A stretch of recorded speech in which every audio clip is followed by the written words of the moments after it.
After witnessing a greater participation of Singaporeans on issues of public interest, political observers say there can only be several more steps forward from here.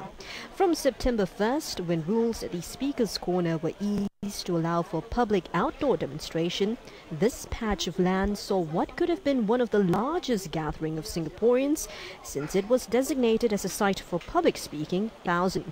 The fuel, investors protesting against structured products linked to failed US bank Lehman Brothers. With the sudden liberalization of Speaker's Corner, obviously, as with many things which are top-down in Singapore, the initial response is always one of cynicism. But this is very quickly overcome, I think, with a bit of strategic thinking.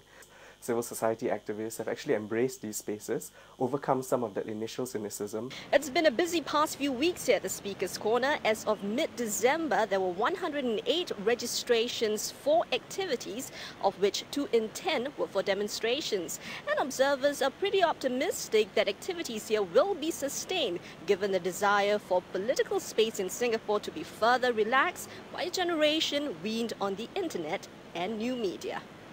In a sign of times, a committee looking into the rules governing new media has also, among other things, recommended that the law banning party political films be repealed in phases. The government is expected to announce its position on the proposals next month.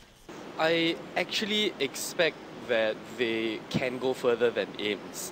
It's actually quite pragmatic if you think about it. You see, Section 33, if you repeal it in phases, that's messy legislation. It's going to be difficult to write into law. And this is a law that they've admitted cannot be enforced.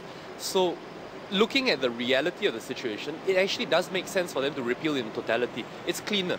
And going into 2009 and beyond, observers say the next big step is in authorities here delivering the promise of a wider political space, as well as in engaging the cyber community.